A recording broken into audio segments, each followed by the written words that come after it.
Not every dangerous influence in your life looks dangerous. Some of the most harmful spiritual influences don't come as enemies. They come as friends, as family, as people you trust. And that's exactly why most people miss them. We've been taught to look for obvious evil, but the Bible reveals something deeper, something more subtle, something far more dangerous. Because the greatest threats to your spiritual life don't attack you directly. They influence you quietly. Before we go any further, you need to understand this foundation clearly. This is not about labeling people as demons.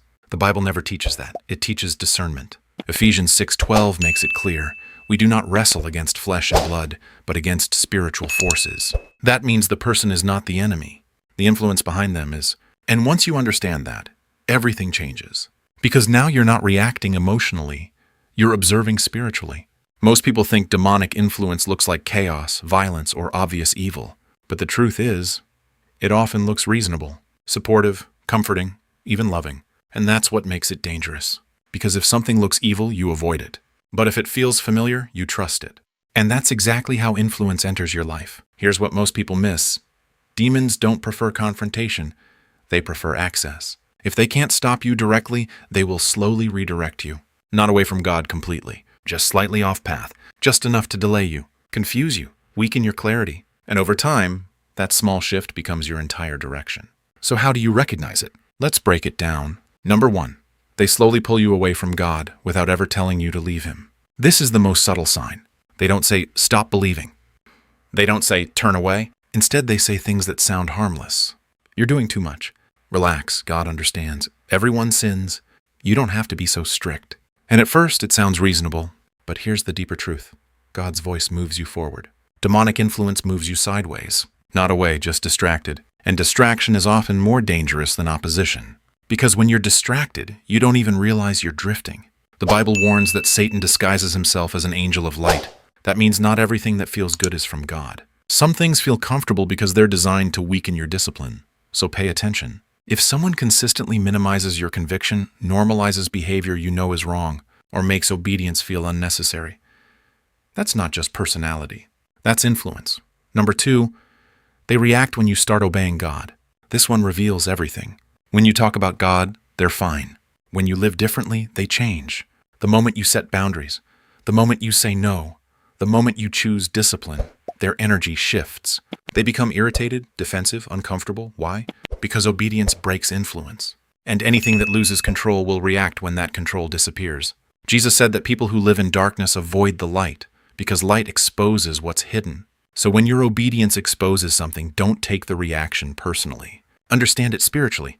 Because the truth is, you didn't change. You just stopped being easy to influence.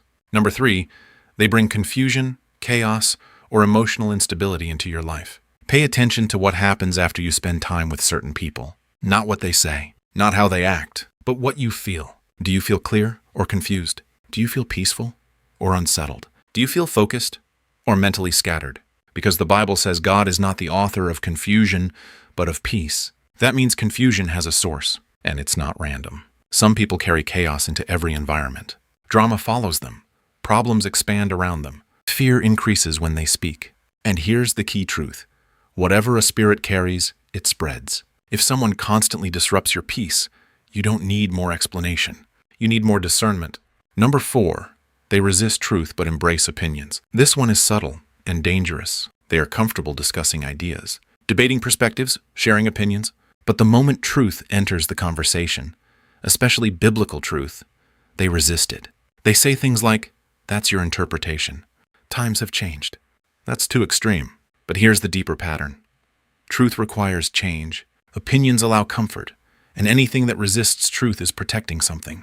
The Bible warns that people will gather teachings that tell them what they want to hear, instead of what they need to hear. So when someone consistently avoids truth, twists it, or becomes uncomfortable when it's mentioned, you're not dealing with simple disagreement. You're dealing with resistance. Number 5, they weaken your confidence and spiritual clarity. This is where it gets personal. After being around them, you don't feel tempted. You feel uncertain. You start doubting things you were once sure about, questioning boundaries you already established, feeling guilty for doing what you know is right. That's not growth, that's interference. Because God does not create confusion inside you. He creates clarity. James 1:8 says a double-minded person is unstable in all their ways. So if someone constantly makes you second-guess your convictions, they are not strengthening you. They are destabilizing you. And here's what most people never realize. Demonic influence doesn't start with sin. It starts with confusion. Because once you're confused, you're easier to control. Now let's go deeper. Because recognizing these signs is only the beginning. The real question is, what do you do with this awareness? Most people make one of two mistakes. They either ignore it completely, or they become paranoid. But discernment is neither of those. Discernment is awareness with wisdom. Jesus loved everyone. But he did not give everyone access. And that's the part most people struggle with. Because we confuse love with unlimited access. But the Bible never teaches that. In fact, it repeatedly emphasizes boundaries. You can care for someone and still protect your spirit.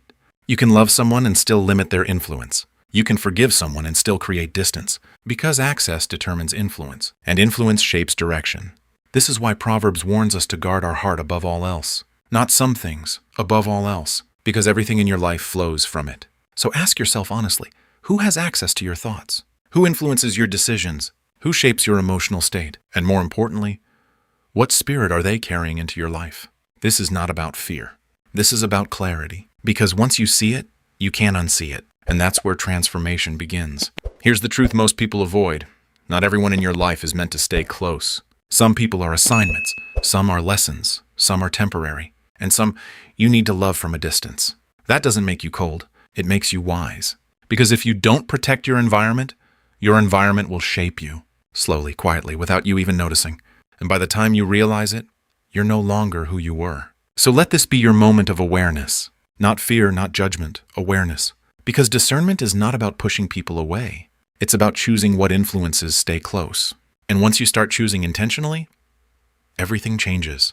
Your peace increases, your clarity returns, your confidence strengthens. And most importantly, your relationship with God becomes stronger because it's no longer competing with noise. So here's the question I want you to sit with. Who in your life brings clarity? And who brings confusion? Who strengthens your convictions? And who weakens them? Who pulls you forward? And who keeps you distracted? Answer that honestly, because your future is shaped by those answers. If this message opened your eyes, don't ignore it. Type discernment in the comments as a declaration that you are choosing clarity over confusion. And if you want to go deeper into biblical wisdom that protects your spirit without turning you cold or isolated, stay connected. Because awareness is just the beginning. Clarity is a form of obedience.